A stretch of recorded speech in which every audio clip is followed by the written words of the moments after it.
Republican or Democrat? Who cares? It's time for U.S. World Report. Here's Tom Osborne. These are the stories making headlines this week. The U.S. Senate Judiciary Committee heard testimony from Brett Kavanaugh, Donald Trump's Supreme Court pick, as well as from his accuser, Christine Blasey Ford, Thursday morning. Kavanaugh's confirmation hearings have been plagued by accusations of sexual assault and misconduct, with a fourth and possible fifth accusation coming to light.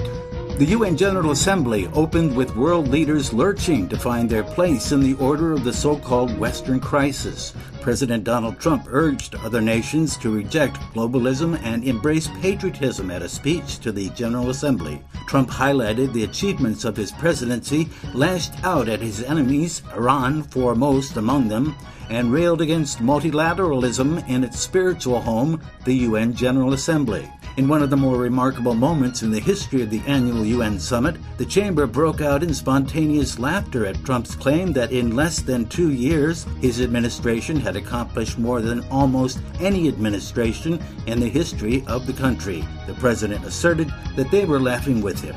British Prime Minister Theresa May has used a pair of speeches at the UN summit in New York to firmly contradict Donald Trump's isolationist view of the world, arguing the best way to resist extreme forces was through close cooperation between countries. The Prime Minister explicitly rejected global cooperation in favor of a doctrine of patriotism, even delivered a polite, if direct, rebuke to the U.S. President over his abandonment of the Iran nuclear deal. Bill Cosby has been sentenced to between 3 and 10 years in prison for drugging and sexually assaulting a woman over a decade ago, becoming the first celebrity of the Me Too era to be jailed for his crimes. And the political breakdown in the United States shows there are deep divisions. For Republicans, we have 55 million, Democrats 72 million, and Independents 42 million. Which brings us to our story of the week. Republican or Democrat? Who cares? Here's Dr. David Canervo, our resident political scientist and historian, to give us the backstory. David? Thank you, Tom. Free and open elections are an important characteristic of a democracy. Allowing the citizens of a country to choose their own office holders is the primary way that they, the citizens, can have an impact on the boundaries of public policy. In the United States, the history of voting is one of gradually expanding the right to vote to more and more citizens. At the beginning of the nation, only white males who owned property could vote. Beginning in the early 1800s, the property requirement was eliminated before the Civil War. Following the Civil War, African Americans were given the right to vote in 1870 by the 15th Amendment. But because of discriminatory voting laws and practices, it was not until the Voting Rights Act of 1965 that African Americans were able to truly take advantage of that right.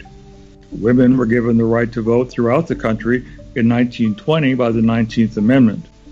Paying a poll tax, which discriminated against the poor, was eliminated in 1964 through the 24th Amendment. And finally, the voting age was dropped from 21 to 18 years of age in the 26th Amendment, adopted in 1971.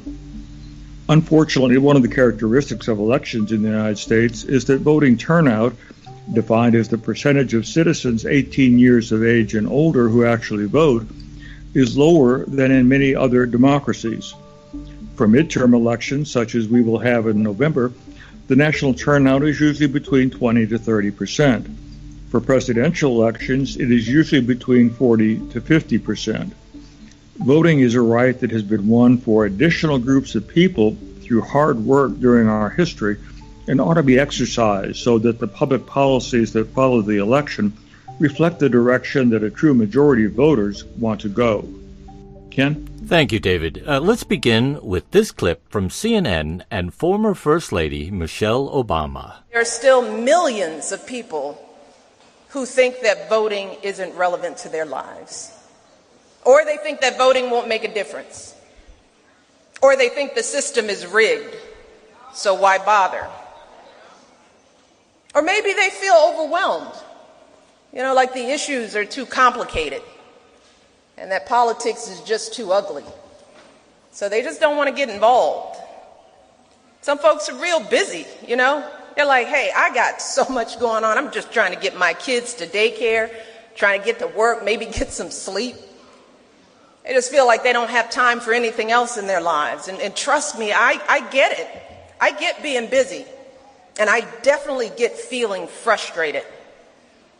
Because believe me, I am frustrated too. I am sick of all the chaos and the nastiness of our politics. It's exhausting. And frankly, it's depressing. So I understand wanting to shut it all out and just go on and just try to live your life, take care of your family in peace. But here's the problem. While some folks are frustrated and tuned out and staying home on election day, trust me, other folks are showing up. Democracy continues with or without you. They're voting in every election, from city council to governor to president, because the folks who are voting know the impact that the leaders that they pick can have on every single part of our lives. You know, those sheriffs that we elect, they decide how our streets are policed. The school board members we vote on, they determine how our kids' schools are run. The mayors we send to City Hall, they can fix those crumbling roads in the public transportation system or not. The folks who represent us in Congress pass laws on everything from job creation to whether we go to war. And those are just the candidates on the ballot. Tom Osborne, Michelle Obama's comments, are they falling on deaf ears, or is she motivating people? I think she's motivating people, especially from her position of having gone through 8 years as First Lady and stood by the president's side. I think she sees what a lot of us see, whatever your party is. And one of the crucial lessons of the past years for me was actually expressed in the words of Brendan Nyhan. He was writing for Politico. He said one of the crucial lessons of the past year, turns out, it's just how much of American politics is not governed by written law. And I hear this in Michelle's voice. It's not governed by necessarily written law, but we're talking about norms, like the president's voluntarily submitting their tax returns. The president isn't required to divest himself of his businesses, but previous occupants of the White House have followed this tradition. And President Carter even put his peanut farm into a blind trust to avoid conflicts of interest. I wonder what those would be. Social scientists have long understood the importance of these norms. And, of course, the recently moderate and alternative parties have become more prominent because of all of the divisions, particularly among Democratic circles. Republicans remain the two historically largest parties, Republican and Democrat, and they hold the majority of the seats in the Senate and in the House. But there's a lot of questions about what their party stands for today and what our party stands for tomorrow, whatever your party is. It seems that the lines are being blurred, and in the blurring of these lines, these norms are decaying. And we're watching very important institutions of government, which we always thought would operate the way they're supposed to. We've seen them being jammed up with legal efforts and all kinds of ways to stall. And no legislation has gotten through the Congress. No wonder the population is infuriated. Each of us have our own reasons, regardless of party. And I think that's rather apparent. And we must be very sensitive as we respond to each other in this very moment. Ken? Dr. Canervo, the Republicans represent one party, the Democrats another, but there's 100 million people that are not voting. The millennial generation accounts for 1/3 of the electorate. Less than 50% of eligible young voters cast a vote in 2012, and only 19% of all votes cast in 2012 came from young voters. What's the problem? Why are they staying away from the polls? Well, I think for the young voter that they don't see the relevance of it directly to their lives. They don't understand how public policy made in Washington or their state capital or their city council is necessarily going to directly affect them. One of the things that I like to tell young people about voting is that if you look at what they have coming to them in the future, they are likely going to live another 40, 50, 60 years. And they're the ones who had the most at stake because of the length of their lives as you project it out. And so they're the ones who need to understand how much they do have at stake in terms of environmental laws, employment laws, and everything else that government does that will affect them one way or another. Ken? In 2012, again, 4% more young women voted than young men. And young voters are more likely to support issues such as legalizing same-sex marriage, supporting a pathway to citizenship for immigrants, and 40% of millennials identify as non-white, making them the most diverse voting generation in history. Mary? You're listening to U.S. World Report with Tom Osborne, Dr. David Canervo, Ken McCaleb, and Mary Saliba, and we'll be back right after these messages, so stay with us.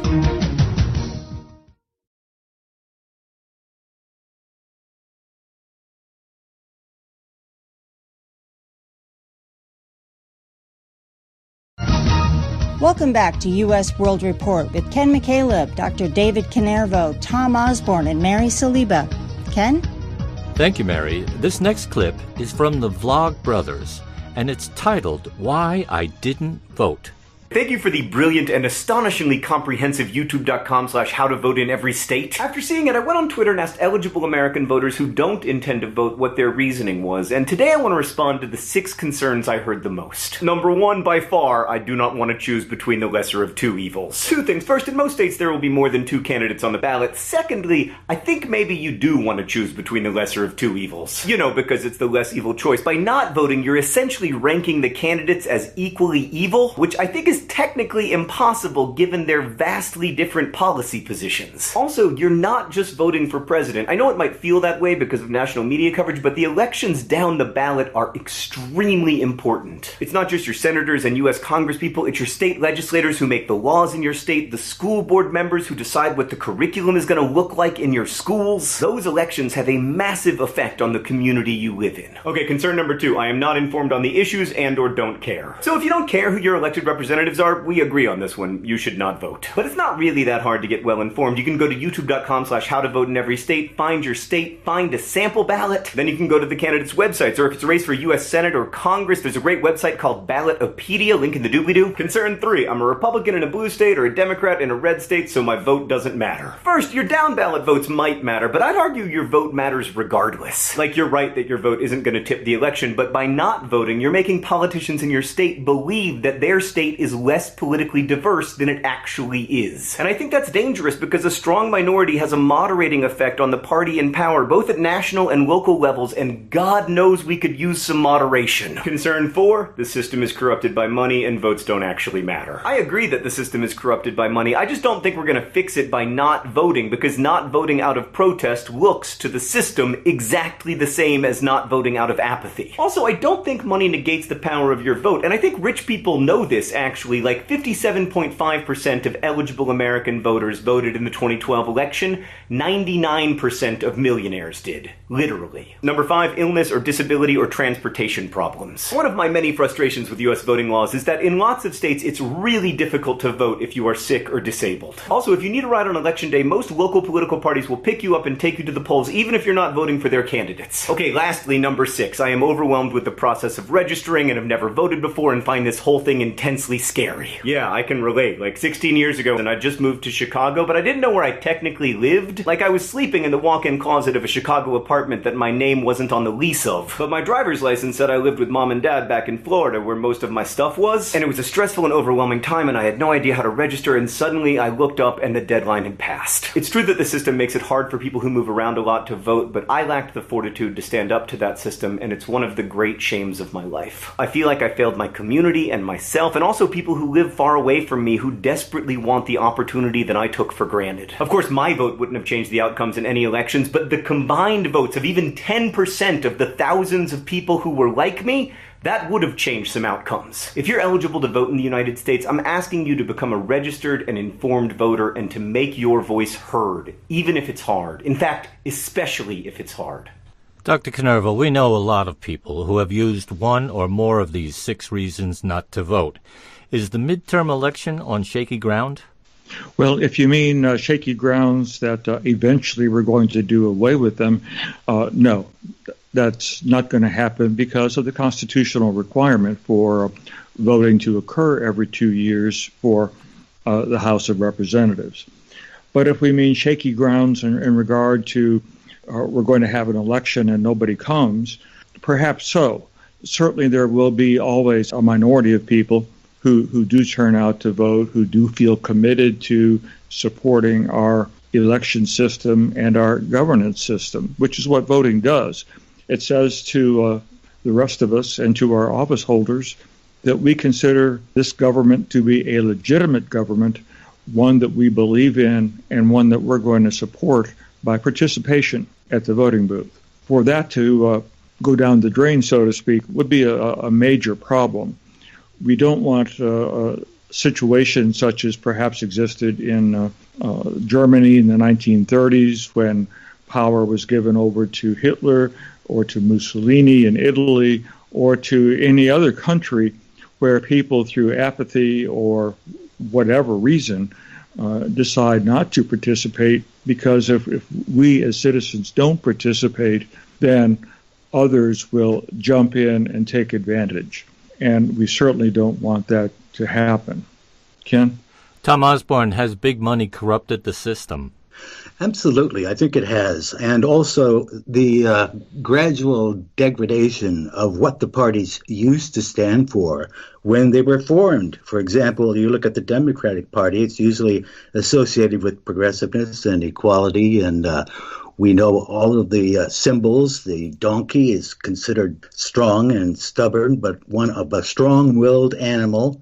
And we have him on the campaign posters of Democrats everywhere. Also, the elephant of the Republican Party, that symbol of the strong and the uncompromising animal, and the history of a party that tried to stop slavery in our country and viewed it as unconstitutional. So we've seen such a degradation of the two parties. And then on top of that, I think we've also experienced some sort of arrangement that religion underlines all of this. And of course, the things that we were taught when we were children was you never discussed at the dinner table religion or politics. Now that's all you ever talk about. But we can go into the religious aspects of the party as we continue in the discussion. Ken? Dr. Canervo, every vote matters. Now, there's been several cases in U.S. history where this has been seen. A New Hampshire Senate race was decided by 2 votes out of 223,363 in 1974. And a Massachusetts gubernatorial election was decided by 2 votes out of 102,066 in 1839.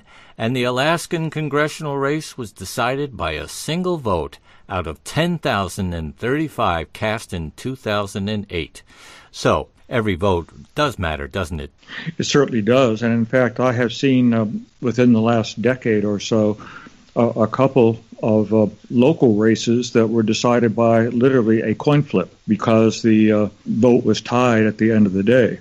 So every vote does count, and that's one of the problems. We all tend to, if we're worried about voting or trying to talk ourselves out of voting, rationalize it by saying, well, my vote's not really going to make a difference. My vote's not going to count. And it certainly does. There are races, particularly now when our country is so split, and we are a fairly evenly divided country, not totally, but certainly within, depending on the location, a few hundred or a few thousand votes. And so literally every vote does matter in regard to what is going to happen in the future with the office holder. So it is incumbent on everyone to think that way, to understand that their vote does count, even if they are convinced that their side is going to lose. As the Roland stated, the fact that you have a strong minority can help to temper the vote and the direction that the majority might choose to take us in, knowing that the next election situation could very well change. Ken? I should remind our audience that they have 1 week still to register up until October 8th. And in most state and national elections, you need to be registered to vote anywhere from 10 to 27 days before the actual election. And that's why it's so important to regularly check if you're eligible to vote in your district. We're up against a hard break. Stay with us, and we'll be back right after this.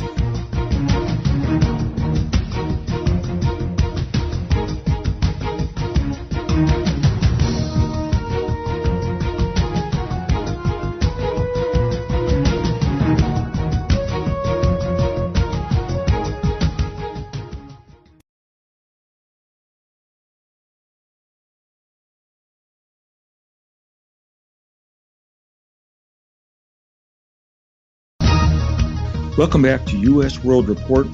I'm David Canervo, along with Ken McCaleb, Tom Osborne, and Mary Saliba. And we're talking about Republican, Democrat, who cares? It's time to vote. Ken? Thank you, David. Here's a clip from KGW News, and it's called The Adult Challenge.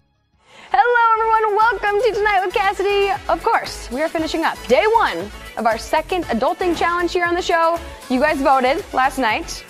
Very fitting that you voted. You picked registering to vote as this week's adulting skill. It is perfect timing. I don't know if you've been on the internet or even on your phone today, but technology seems to be making sure everyone looking at any kind of screen knows how to register. It's on the front page of Google, the YouTube homepage, it's on Facebook. I don't know, maybe they're trying to, make up for not preventing some less than true articles from showing up in your newsfeed during the last election, whatever. If you somehow avoided the internet today, maybe you even got a text to your phone. So I was pretty sure I was registered to vote, but I just wanted to make sure. So I went to vote.org, and the site promised it would take 2 minutes to register or just 30 seconds to check if you're registered. Oh, I got an email apparently. And yes, 30 seconds later, and with my addition of an American flag in editing to hide my personal information, I found out, yes, I'm still registered.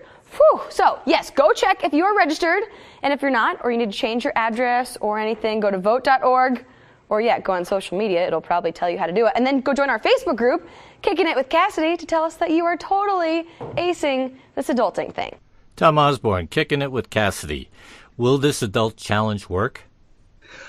Well, I certainly hope so. I'm sure everyone does. It's hard to believe that in a country as vast as we are and so much at stake that anyone who's registered wouldn't vote. But I guess getting to the polls and registering beforehand is a real task, and that's why they have employed armies of people in this election. I think probably something we have never seen before in terms of turnout. I think this will break all the records. But one of the things I find difficult is the mixing of religion with the social issues, which are the sort of the cutting edge of one party or another, and in particular, they enter into your home and your daily life and your personal habits. And I think this is really a grating on people's sensitivities. Even Christianity has been brought into the mix. With Ronald Reagan, for example, was one of the first beneficiaries of this breach, which is a political phenomenon that has little to do with theological foundations of Christianity as a religion. But the two parties clash on a number of fundamental issues, and I might hear that the swath of conservative fundamentalism also appropriates the evangelical vote, and that is a very big block. So we have to consider it from all angles this year, and it's going to be a real job for our correspondents and anchors to keep track of who's saying what, when, and why. Ken? Dr. Canervo, young voters notoriously neglect the importance of voting, but their voice is an important one on both sides of the aisle. Key issues in every election increasingly relate to the concerns of students and professionals between the ages of 18 and 29, making it essential for members within that age group to educate themselves on political issues and take to the polls. Now, while millennials represent nearly 50% of the entire voter population in the 2016 election, they were further divided along race, gender, and education lines when considering key issues from both candidates. What do you see as the obstacles? Well, I think the obstacles to getting young people to vote are a lack of realization about what is facing them and what they have at stake. It seems to me that young people, of course, are getting started in their adult lives. They're getting new jobs. They are perhaps finding a mate to settle down with, starting to have children, all of those things that take the time for young people.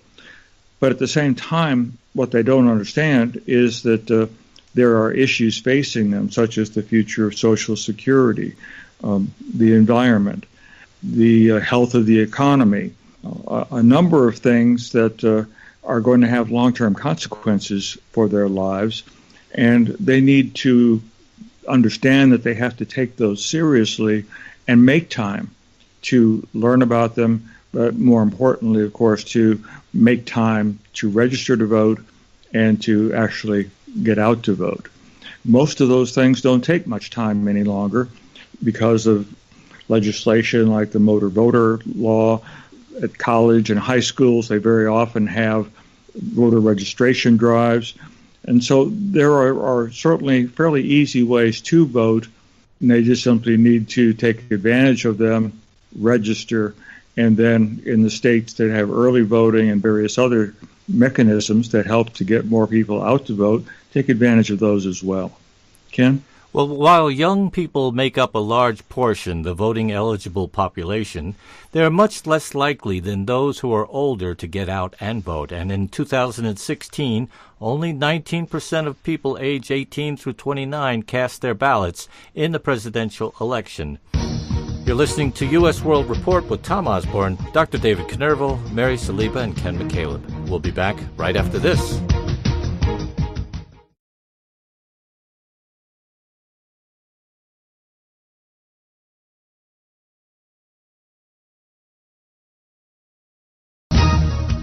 Welcome back to U.S. World Report. I'm Tom Osborne, and today we're talking about the midterm election, Republican, Democrat. Who cares? It's time to vote. Ken? Thanks, Tom. This next audio clip is from the CBC, our neighbors to the north, Canada, and it's titled, What's at Stake? The U.S. midterm elections don't usually get a whole lot of attention outside of the country, but this year is different because whatever happens in November will be seen as a referendum on Donald Trump. Right now, Republicans have the majority in both the House of Representatives and the Senate, but control of Congress is up for grabs. If nothing changes, it means Americans like what they have now and they want more of it. But if Democrats take control of either house, there could be some major changes. For starters, pretty much any Republican legislation would be dead on arrival, and expect more investigations into allegations of corruption, Russia, and Trump's businesses. So how do the midterms work? Let's start with the House. Members serve a 2-year term, so every seat is up for grabs. Right now, Republicans have 236 out of 435 seats. Democrats have 193, and 6 are vacant. One reason Democrats are optimistic, more than 40 Republicans aren't running again, including House Speaker Paul Ryan. Flipping the House is rare. In fact, in the last 25 years, it's only happened 3 times. In 1994, back when Bill Clinton was president, Democrats lost the House. In 2006, it flipped back, partly because of anger with then-President George W. Bush. In 2010, the Tea Party wave handed control back to the Republicans, and they have kept it ever since. What do those 3 flips have in common? Each favored the party not in the White House. The Senate works differently. There are 100 senators, 2 for each state. Republicans have control of the Senate by a paper-thin margin, but it's pretty likely they'll still have control come November. Each senator serves a 6-year term, and elections are staggered. They happen every 2 years, so about a third of the Senate is up for re-election. This year, 35 seats are in play. 26 are held by Democrats or left-leaning independents. 9 are held by Republicans, so the basic math favors Republicans. And 10 of those Democrats are running in states that Trump won and is still popular. So the Senate changing hands could be a long shot, but it's not just Congress that could change. There are 36 governorships up for grabs, and more than 6,000 members of state legislatures will be elected. A record number of women are running for office, most of them Democrats, so the results could be historic. Another thing to watch for in all of this is turnout. Traditionally, more Republicans show up to vote for the midterms than Democrats. Opposition to Donald Trump could change that or not. And then there are concerns about Russia interfering in the election. All of this while the tone is already nasty on both sides and the country is increasingly divided. Tom Osborne, why does Canada have a vested interest in the U.S. midterm elections? Well, for openers, I think they understand our system better than we do, according to that reporter. I give her kudos.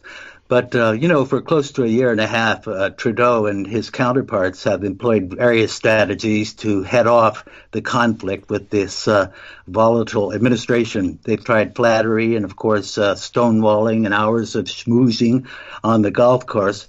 But President Trump has confounded their efforts, unleashing a tit-for-tat war with allies, blowing up the Iran nuclear deal over European objections, and walking away from a deal with Canada and Mexico to overhaul NAFTA, all the while lavishing praise on the North Korean dictator with whom he hopes to reach an accord. Adding insult to injury, administration's officials even cited an obscure national security provision to justify the tariffs, as if America's closest friends had suddenly become its biggest enemies. The administration calls it a family quarrel. Well, if that's the case, it's an ugly fight, and the Americans are preparing for more of a America alone rather than America first, as Susan Glasser writes in The New Yorker.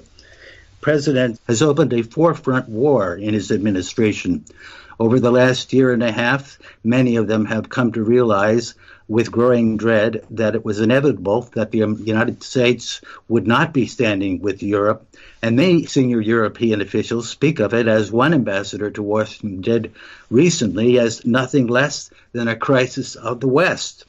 And as the narrative of American victimization at the hands of free-riding allies, senior government officials in London and Berlin and other European capitals and in Washington say this is a greater immediate threat to the alliance than even authoritarian great power rivals such as Russia and China.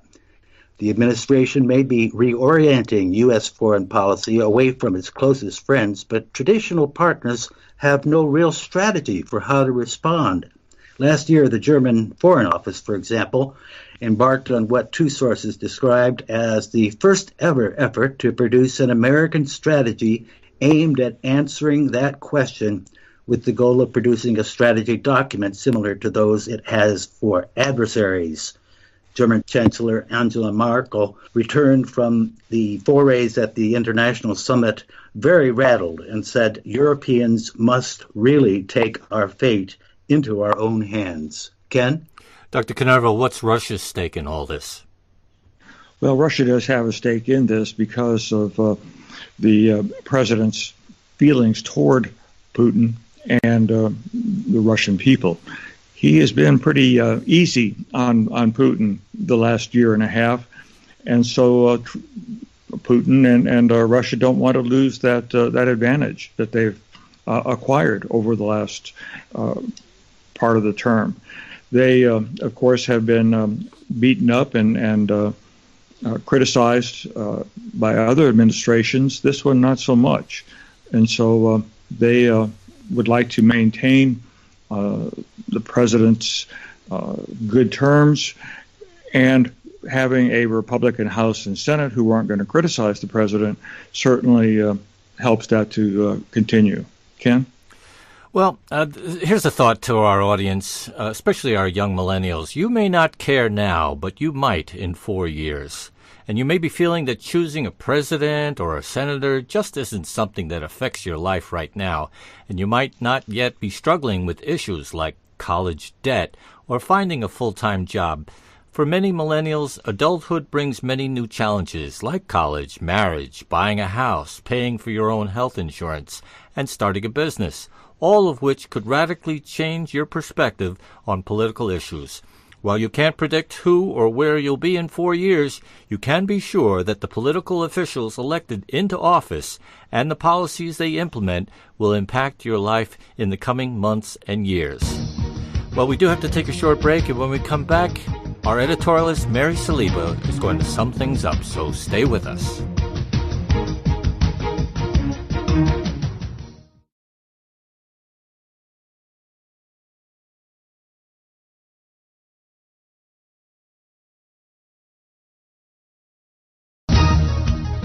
Welcome back to U.S. World Report.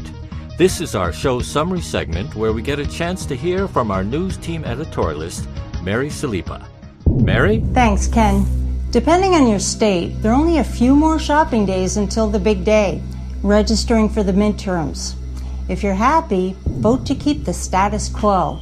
For the other 300% of us less pleased with Congress, we've got 435 House seats and 35 Senate seats to vote on.